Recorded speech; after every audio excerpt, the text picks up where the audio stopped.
경쟁자보다 내가 더 무섭다고? 빈에서의 진정한 심리적 의미. 무대 뒤 복도는 늘 시끄럽다. 누군가는 숨을 고르고, 누군가는 물을 들이켜며, 누군가는 억지로 웃음을 만든다. 하지만 그날 모두가 이상하리만치 조용해졌다. 소음이 멈춘 게 아니라 사람들의 시선이 한 곳으로 붙어버린 탓이었다. 스태프가 들고 있던 무전기가 칙 하고 울렸는데도 아무도 반응하지 않았다. 빈예서가 거울 앞에 서 있었다. 화장을 고치는 손이 멈춰 있었고 반짝이던 눈이 더 이상 반짝이지 않았다. 누가 봐도 긴장한 얼굴. 그런데 그 긴장감은 흔히 보는 무대 공포가 아니었다. 누군가에게 지는 게 두려운 표정도, 실수할까 불안한 표정도 아니었다. 마치 자기 자신과 맞서 싸우는 사람의 얼굴이었다. 그때 누군가가 물었다. 예서야, 괜찮아? 빈예서는 대답 대신 아주 짧게 숨을 들이켰다. 그리고 낮게, 너무 낮아서 오히려 더 선명한 목소리로 말했다. 경쟁자보다 내가 더 무서워요. 그 한마디가 복도 전체를 얼렸다. 사람들은 흔히 경쟁자를 두려워한다고 말한다. 점수, 순위, 악플, 비교, 평가. 하지만 빈예서는 다르게 말했다. 내가 더 무섭다. 고. 그 말은 단순한 멋부림이 아니었다. 그날 그 말이 진짜였다는 걸 모두가 곧 알게 된다.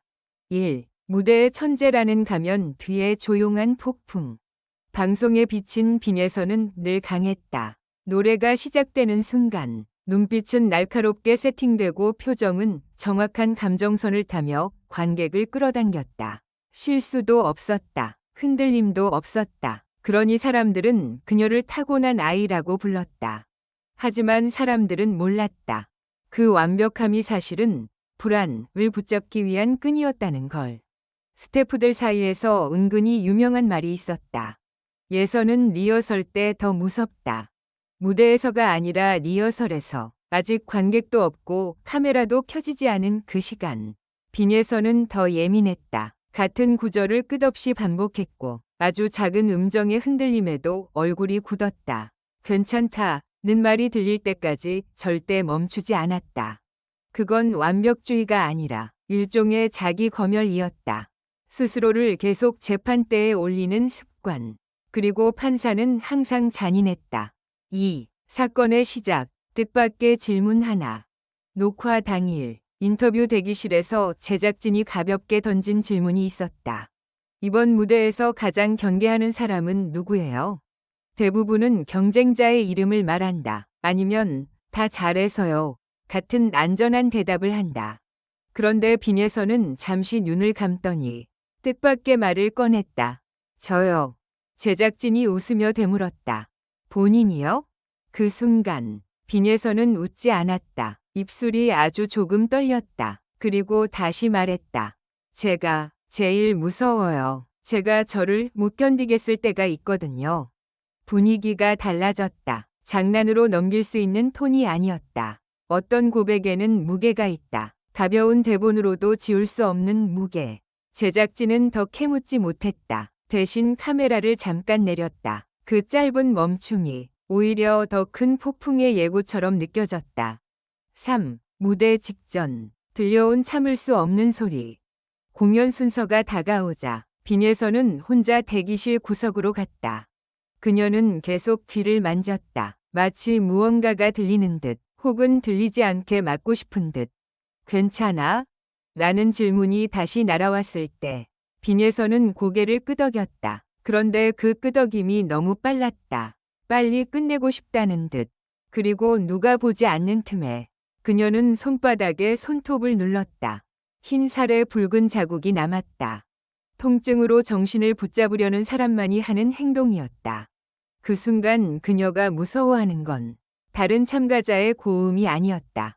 심사위원의 표정도 아니었다. 그녀가 무서워한 건 무대 위에서 조금이라도 흔들리는 자신의 모습. 그리고 그걸 본 순간 자기 자신이 자신을 어떻게 찢어밟길지였다. 4. 무대는 시작됐고 모든 것이 너무 완벽했다. 조명이 켜지고 음악이 시작되자 빈에서는 또 완벽했다. 첫 음이 나오는 순간 객석이 조용해졌고 숨소리까지 들릴 정도로 집중이 쏠렸다. 그녀는 하나를 꺾을 때마다 정확히 감정을 넣었고 고음에서는 흔들림이 없었다. 관객은 박수를 쳤다. 반응은 뜨거웠다.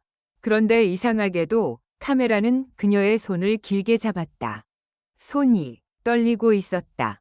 얼굴은 웃고 있는데 손끝이 떨리는 그 장면은 어떤 의미에서는 고백보다 더 솔직했다. 나는 괜찮다는 표정을 짓고 있지만 몸은 이미 알고 있었다. 이 무대가 단순한 승부가 아니라는 걸. 마지막 소절. 관객이 기립하기 시작했다. 그런데 빈에서는 박수가 터지는 그 순간 딱 한 번 시선을 아래로 내렸다. 마치 무대 바닥 어딘가에 자기 자신이 서 있는 것처럼. 그리고 아주 짧게 이를 악물었다. 그 표정이 화면에 잡혔을 때 온라인은 반으로 갈렸다. 와, 몰입 미쳤다. 표정이 왜 저렇게 아프지? 사람들은 모르고 있었다. 그 아픔이 연기가 아니라는 걸. 오, 무대 뒤. 폭발은 환호가 아니라 침묵으로 왔다. 공연이 끝나고 대기실로 돌아오는 길. 스태프는 수고했어 라고 말했고 누군가는 손을 잡아주려 했다. 그런데 빈에서는 손을 빼지 않았다. 다만 손이 얼음처럼 차가웠다. 대기실 문이 닫히자마자 그녀는 의자에 앉지 않았다. 그대로 바닥에 주저앉았다. 숨이 가빠졌다. 그리고 웃었다. 이상한 웃음. 울음이 아니었고 기쁨도 아니었다. 어떤 사람이 한계를 넘기고 나서 나오는 비정상적으로 밝은 웃음이었다. 매니저가 조심스럽게 물었다. 예서야, 왜 그래? 빈에서는 고개를 젓더니 마침내 말했다. 완벽했는데도 전 지금 너무 무서워요. 뭐가? 내가 다음엔 더 해야 한다고 생각하는 그 마음이요. 그 순간 주변에 있던 사람들은 깨달았다. 빈에서가 싸우는 상대는 순이가 아니었다. 빈에서가 이기려는 건 누군가가 아니었다. 그녀는 끝없이 더 높은 완벽을 요구하는 자기 자신과 매일 싸우고 있었다. 6. 경쟁자보다 내가 더 무섭다. 위 진짜 의미. 이 말의 본질은 간단하면서도 잔인하다. 경쟁자는 상대다. 이기면 끝난다. 지면 다음 기회가 있다. 하지만 나는 도망칠 수 없다. 끝이 없다. 빈에서의 고백은 심리적으로는 다음 세 가지로 읽힌다. 성취가 안정이 되지 못하는 상태. 성과를 얻어도 마음이 편해지지 않는다. 잘했어가 아니라 다음엔 더 잘해야 해로 즉시 넘어간다. 자기 평가가 타인의 평가보다 더 가혹한 상태. 악플보다 자기 목소리가 더 독하다. 그 정도면 됐어 라는 말이 내 안에서 나오지 않는다. 실패 공포가 아니라 흔들림 공포. 망할까 봐가 아니라 내가 흔들리는 걸 내가 보는 게 두렵다. 그 순간 자존감이 무너질 것을 알기 때문이다. 그리고 이 세 가지는 무대 위에서 빛나는 사람에게 특히 자주 숨겨진다. 사람들이 박수치는 순간 그 사람은 더 깊은 곳에서 자신을 몰아붙이기도 한다. 박수 받았잖아. 그럼 다음엔 더. 그렇게 끝없이. 7. 공개된 솔직한 고백. 그리고 뜻밖의 결론. 녹화가 끝난 뒤 제작진은 그 인터뷰 일부를 예고로 편집했다. 경쟁자보다 내가 더 무섭다는 한 문장이 짧은 영상으로 풀렸다. 사람들은 충격을 받았다. 어떤 사람은 울컥했다고 했고 어떤 사람은 그래서 무대가 그렇게 아팠구나 라고 했다. 그런데 빈에서는 예고가 공개된 다음 날 팬들에게 짧은 메시지를 남겼다. 저는 무서워요. 하지만 그 무서움을 숨기지 않기로 했어요. 그 말은 선언이었다. 완벽의 감옥에서 빠져나오겠다는 선언.